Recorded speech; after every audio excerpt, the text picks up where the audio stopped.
The New England Patriots are knocking at the door to become one of the next perennial contenders in the AFC with the likes of the Chiefs, Bills, and Ravens. Boy, am I excited to watch this Patriots team this year. They absolutely murdered it in the offseason. We all know they brought in Mike Vrabel. We'll talk about the other additions that they made on both sides of the ball. But ladies and gentlemen, this Patriots team is knocking at the door and ready to kick it down to become one of these next top-tier teams in the AFC. I cannot wait to see what they do this year with this new regime that they brought in with Mike Vrabel and company. Of course, we understand they took Drake Maye in the first round just a year ago, and boy, did he shine in the moments that he got last year, and the videos that are coming out in training camp right now with him diming up Stephon Diggs, some of these bursts that we're seeing out of Travion Henderson, a running back they took out of Ohio State, who's got some burst, who's really going to help the explosivity of this offense. And I just think overall, the Patriots are ready. They're building this culture. They're instilling the culture. We saw that with the selection of Will Campbell out of LSU, 4th overall. They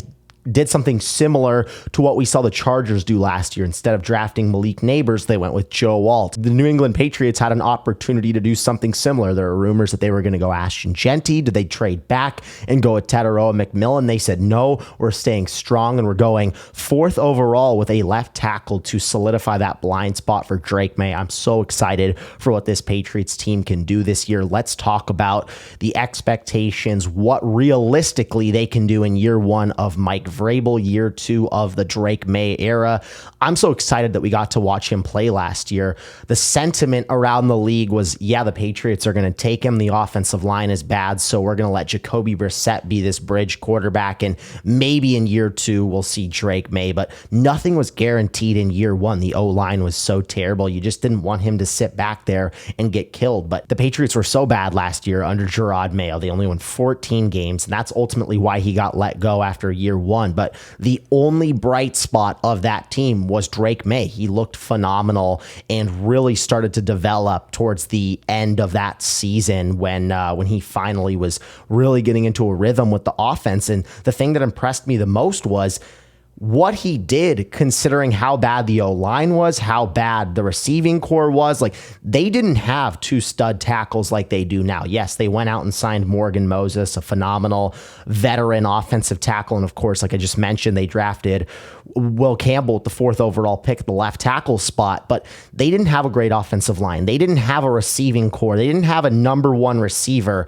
that could really win off the line of scrimmage. And yes, they signed Stephon Diggs this offseason, a guy that had torn his ACL last year, but I think you're doing a good job of buying him low. That's exactly what they did. They bought him low, and I'm excited to see what he can do in this Patriots offense now, and more importantly, how he's going to help the development of Drake Maye. I talked about this a while ago in the offseason. I look at Stephon Diggs in an interesting light because he went early on in his career from Minnesota to Buffalo, and he went and helped out a young quarterback in Josh Allen and helped transcend his game, turn him into one of the best quarterbacks in the NFL. Then he goes to Houston, tears his ACL. Now he comes to New England with Drake Maye and has another huge opportunity as the number 1 receiver to help transcend a young quarterback with a big arm who's mobile, who's been compared to Josh Allen a lot. So Stephon Diggs is in an interesting position right now as well.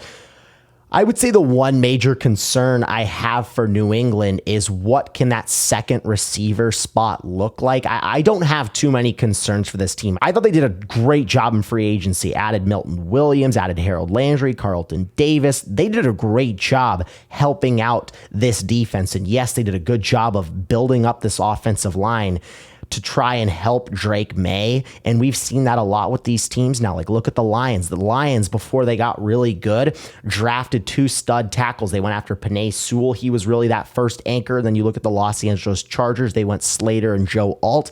Now we're seeing a similar scheme here and similar model to what the Patriots are following. They go Will Campbell, don't necessarily take that stud receiver yet. The one concern I have for this team is, what is that wide receiver 2 going to look like. I think Stephon Diggs is going to be a 1,000+ yard guy. Drake Maye is going to have a good season. But last year, you can go through the stats. Hunter Henry was their leading receiver, a tight end.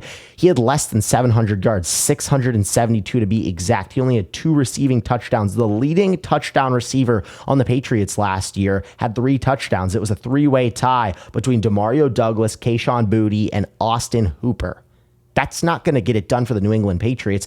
They need a guy at that number 2 receiver spot who's going to step up. You have Demario Douglas right now, who's emerged as the wide receiver 2. He was the leading wide receiver in terms of yards for the Patriots last year with 620.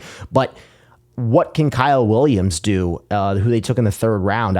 He's going to be a big indicator also for what this Patriots offense is going to be. You need somebody to step up at that wide receiver 2 spot. Like, I think Hunter Henry and Austin Hooper can be a good 1-2 punch at the tight end spot. But I think at the same token, you need somebody else besides Stephon Diggs. And that's kind of the model we're seeing right now with weapons on the outside as well. Look at the Minnesota Vikings, 2 sensational receivers. Cincinnati Bengals, 2 of the highest paid receivers in football. You can go ahead and look at the Philadelphia Eagles, who just won the Super Bowl.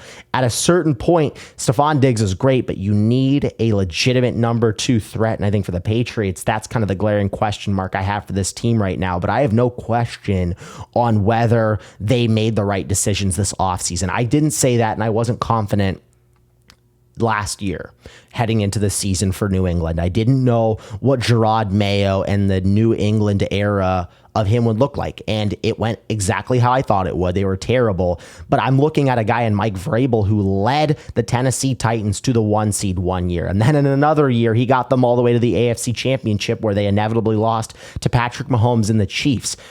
How do you fire a coach like that? And the fact that he was on the market for a year and the Patriots were just able to scoop him right up, man, that was a 10 out of 10 hire in my opinion. That was the best move, honestly, that they made all offseason. You can look at every other move. Oh, Stephon Diggs, Milton Williams, all the moves that they made. Will Campbell even at 4th overall. Hiring Mike Vrabel was the best move that the New England Patriots made, and I will die on that hill. I am so excited to see how he revitalizes this culture. We're seeing with some of the moves how he really is building it back up, going after the tackles, really emphasizing the defensive side of the ball, and he's holding his quarterback accountable. Drake Maye had a phenomenal preseason game, and Mike Vrabel immediately went to the press conference and said, hey, he's got to clean this up. He's got to clean this up. And that's what you want. You want your coach to hold your young quarterback accountable. And that's exactly what he's going to do and what he's been doing. And that was what was missing in this New England locker room. That's exactly what was missing. Mike Vrabel brings it. Drake Maye is going to have a big year. I think Travion Henderson is an interesting name to keep your eye on this year as well. I know he's battling for that RB1 spot with Ramondre Stevenson. Every single video I'm seeing is him burning somebody, whether he's running routes out of the backfield or when he gets the ball. The one rush that he had in the preseason game, he went for 18 yards. The opening kickoff, he returned it 100 yards for a touchdown. He is so explosive. He's so dynamic. He's going to be a really good running back and somebody to help out Drake Maye in the backfield. So it seems like the Patriots have been making all the right moves. And I genuinely feel that. They went 4-13 last year. They're now favored in 11 of their games, which is unbelievable right now. I think this New England team realistically can win 10 games. I think 10 or 11 games is totally fair. I would say I'm predicting this team to go 10-7. I think with how tough the AFC is, I don't know if 10-7 gets you into the playoffs. Last year, 10-7 didn't get you into the playoffs in the NFC. We'll see if it gets you in this year, because you're going to have a lot more teams that are full strength. The division's a lot better. I know the Jets aren't as good, but you've still got to go knock off the big bad wolf in the AFC East, and that is the Buffalo Bills. I think the Miami Dolphins, whether you want to admit it or not, they're going to be a lot better. Tua Tagovailoa, when he's healthy, 2 years ago, the last time we saw him fully healthy in a season, this was a top 5 offense in nearly every single category: rushing yards, passing yards, points per game, you name it. You've got to watch out for the Miami Dolphins, and that could be a team that they split against this year. So New England's got an uphill battle. I think 10-7 is totally fair for this team. 9-8, I expect them to be over 500 this year. That is very good considering they're going to be doubling their win total from last year. I just think maybe they're one more year away from being a team that's like, okay, we can go knock off the Chiefs right now. We can go knock off the Ravens. But New England, they're taking all the right steps right now. They are building everything in place. And this is going to be a team under Mike Vrabel. It's going to be a perennial contender with Drake Maye, Travion Henderson, Will Campbell, and just continuing to add young pieces to this core. So I cannot wait to see what this Patriots team does for this upcoming year because I have very high hopes for them. I'm Caden Kubler, and thank you guys for watching.